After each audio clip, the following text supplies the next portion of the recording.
When we begin to speak about monitoring spirits and the reality of spiritual warfare, many dismiss it as something imaginary, as though it belongs to the realm of fairy tales or cultural myths. Yet, when we observe the patterns of life with honesty, we see that certain struggles repeat themselves with uncanny precision. A person works hard, but just before breakthrough, something inexplicable happens to block the progress. Someone begins to rise in influence, and suddenly, hidden opposition manifests through strange delays, sudden conflicts, or unexplained failures. These are not coincidences. Scripture reveals that there are forces assigned to watch, to track, and to frustrate destinies.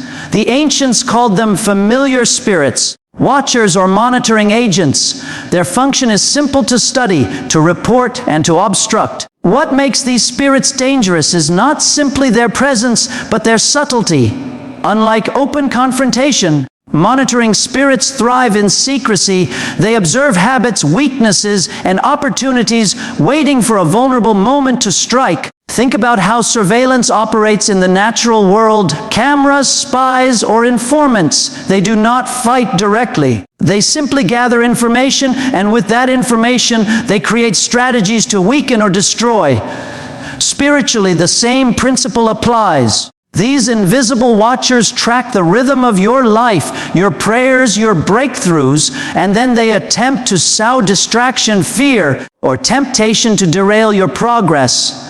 But here lies the deeper psychological danger. When a person does not understand this reality, they internalize the struggle as personal failure. They begin to believe they are cursed, unlucky, or simply incapable. This is exactly what monitoring spirits aim to achieve: confusion of identity. If you no longer recognize who you are, then you no longer fight with confidence. You surrender without resistance. It is not only an attack on circumstances, it is an attack on perception. The battle is not just external, it is profoundly psychological. Philosophically, one might say that monitoring spirits represent the resistance of darkness against human flourishing. Every soul is called to expand, to grow, to manifest the image of God in creativity, influence, and purpose. Yet opposition arises because expansion threatens the hold of darkness. This is why breakthroughs often come with battles. The moment you are about to rise, you will feel resistance pressing harder. Not because you are weak, but because you are significant. The opposition itself is evidence of your calling. This is why awareness is the first step toward victory. When you recognize the hand of the enemy, you stop mislabeling spiritual warfare as personal weakness. You begin to pray differently, to live more intentionally, and to refuse patterns of defeat. What was once seen as bad luck becomes recognized as spiritual interference. And when interference is exposed, it loses power. Light always drives out darkness, not by shouting at it, but simply by being present. So understand this: you are being watched, not only by heaven, but also by forces that fear your rising. Yet the fact that you are watched should not bring fear. It should bring responsibility. For if the enemy is watching, then God is watching all the more. And his watch is not to harm, but to protect. Your task is not to hide, but to shine so brightly that no spirit, no witchcraft, no power of darkness can withstand the force of your destiny. And the question you must now ask yourself is this: if you knew you were being watched right now, would you shrink back in fear, or would you step forward in faith? When we speak of herbs and their connection to deliverance, it is important to first understand that God is the author of creation.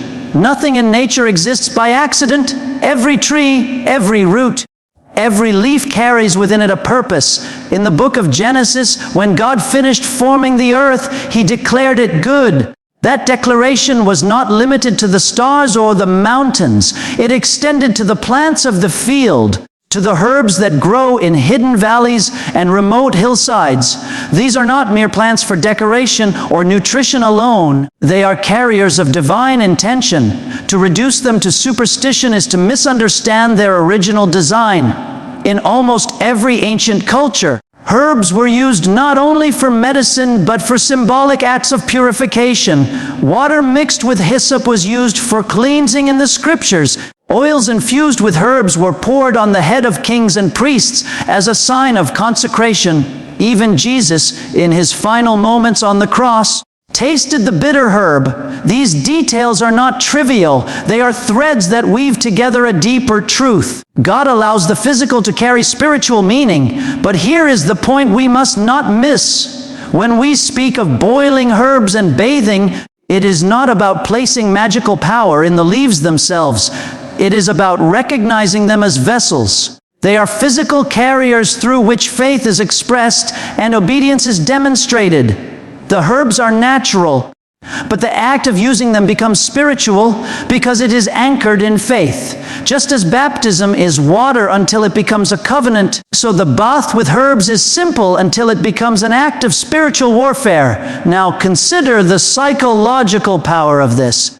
Human beings need symbols. We thrive on actions that embody meaning. This is why we wear rings to symbolize commitment, why we bow to show reverence, why we light candles to mark remembrance. These actions are not empty. They speak to the soul in ways words alone cannot.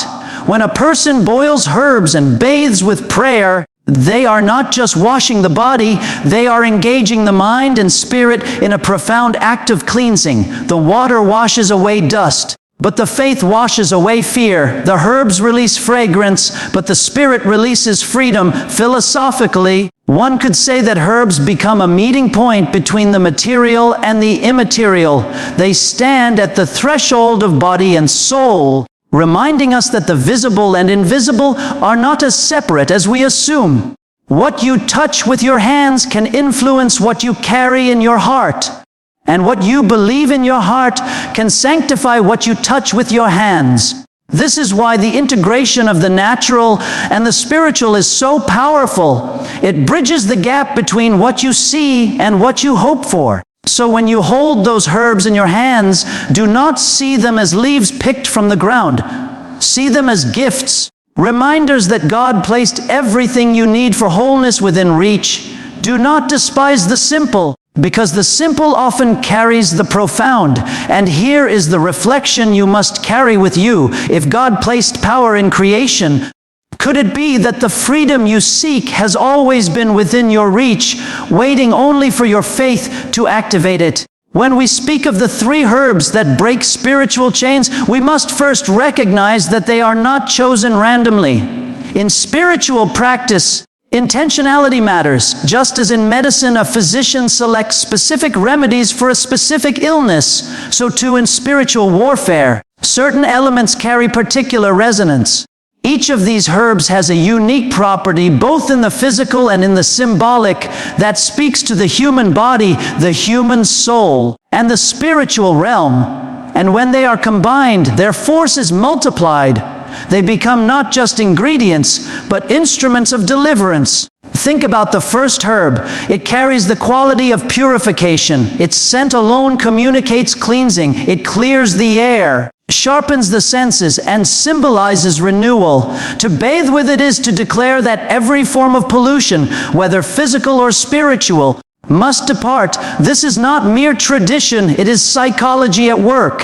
When you sense the fragrance, when you feel the freshness on your skin, your mind receives a message: I am cleansed, I am separated from what once clung to me. And that message becomes a weapon against fear, guilt, and oppression.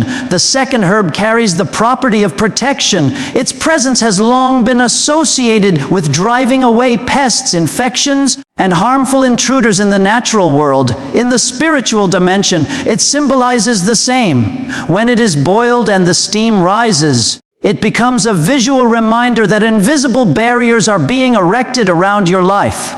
The fragrance becomes like a shield, signaling that no monitoring spirit, no witchcraft, no hidden opposition can cross the line that God Himself has drawn around you. This is the psychology of boundaries made visible through ritual.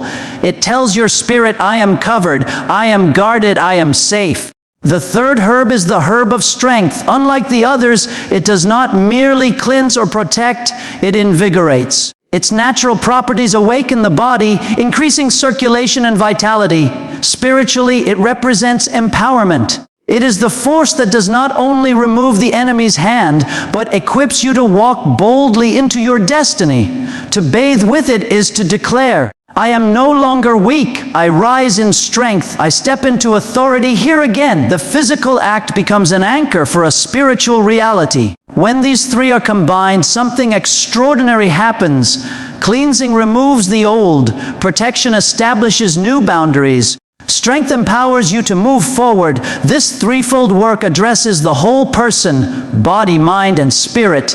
It becomes more than a bath. It becomes a declaration of war against everything that has been monitoring, limiting, or oppressing you. And here is the truth you must hold. The herbs are not magic, but they are prophetic. They are a mirror in which you see your faith reflected.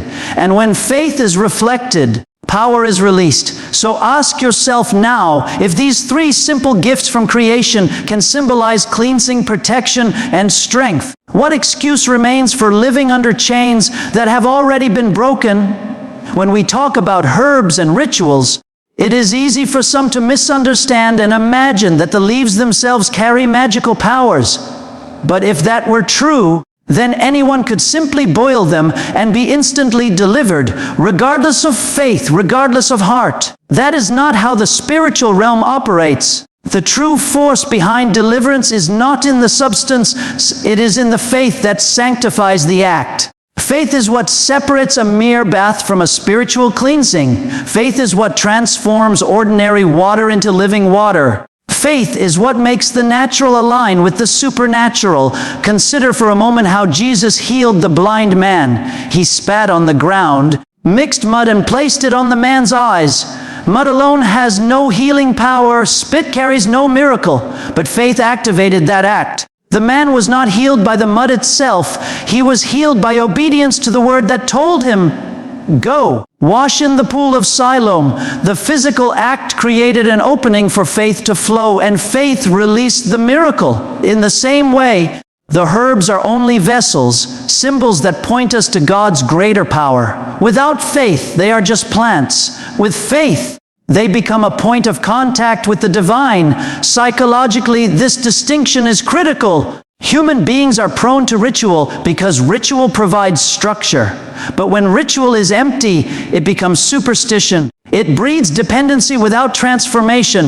People repeat the act, hoping for results, yet nothing changes because the heart is not engaged. This is why faith is essential. Faith engages the mind, aligns the will, and directs the soul toward God. It transforms ritual from routine into revelation. It turns repetition into renewal. Without faith, you are simply washing the skin. With faith, you are washing the spirit. Philosophically, we might say that faith is the bridge between the seen and the unseen.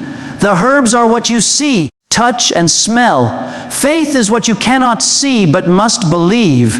And when the two come together, the visible and the invisible cooperate. This cooperation is where breakthrough happens. It is where bondage gives way to freedom, where oppression meets resistance, and where the ordinary becomes extraordinary. And here is a deeper truth. Faith not only activates the ritual, it sustains the freedom it produces. A person who believes will walk differently after the bath. They will carry themselves with dignity, with courage, with authority. Their mindset shifts from victim to victor. That shift is not psychological trickery, it is spiritual empowerment made tangible. Faith writes a new narrative over the mind, and the body begins to live out that story. So never confuse the vessel with the source. Herbs are a vessel. Water is a vessel. Even oil is a vessel. But the source is always God, and the power is always faith. And the question you must face is this: do you trust more in the leaves in your hand or in the God who made them? Because if your faith rests in Him, then no chain, no curse, no monitoring spirit can stand against you. Deliverance is powerful, but it is not permanent unless it is maintained. Too often, people treat spiritual freedom like a single event, something you experience once and then move on from. But in reality, freedom is not simply received, it is preserved. The bath with the herbs, the prayer of cleansing, the declaration of faith, all of these are moments of breakthrough. But the days and weeks that follow require vigilance, because the enemy never concedes easily. What has been cast out seeks to return. What has been broken tries to rebuild. And if you do not guard your freedom, old patterns can reappear with even greater force. This is why sustained freedom is a lifestyle, not a one-time action. Think of it like cleaning a house. You may sweep the dust today, but if you leave the windows open and neglect the floors, dust will return. The initial cleaning does not guarantee permanent purity. It only creates the foundation for continued upkeep. In the same way, bathing with herbs may cleanse you of spiritual pollutants, but daily prayer, holiness, and discipline are what keep those pollutants from returning. The herbs can break chains, but only obedience ensures the chains stay broken. Psychologically, this principle is vital. The human mind has a tendency to slip back into familiar patterns. A person delivered from fear may unconsciously recreate situations that stir up anxiety. Someone freed from negative influences may drift back into the company of destructive voices. This is why Jesus warned, when an unclean spirit goes out of a person, it wanders seeking rest. If it finds none, it returns to the house it left. And if it finds it empty, it brings 7 more spirits worse than itself. The lesson is clear: deliverance creates an opening, but you must fill that opening with the presence of God, or else it becomes vulnerable again. Philosophically, we might say that freedom is not the absence of bondage, but the presence of order. Chaos returns when order is neglected. That is why sustained freedom requires structure, prayer at consistent times, discipline in thought life, integrity in actions, and intentional separation from toxic influences. These are not mere religious obligations. They are protective boundaries that ensure the old chains do not find their way back. Freedom is not only a spiritual gift, but also a responsibility, and this is where strength comes into play. The herbs may have cleansed you, but now your words, your decisions, and your lifestyle must reinforce that cleansing. Walk in boldness. Refuse to return to old places, old habits, and old relationships that once gave monitoring spirits access to your life. If you truly believe you are free, then live as though freedom is your natural state, not an occasional experience. So understand this: deliverance is the door, but sustained freedom is the journey. And the reflection I leave with you is this: if God has set you free, why return to the chains you were never meant to carry?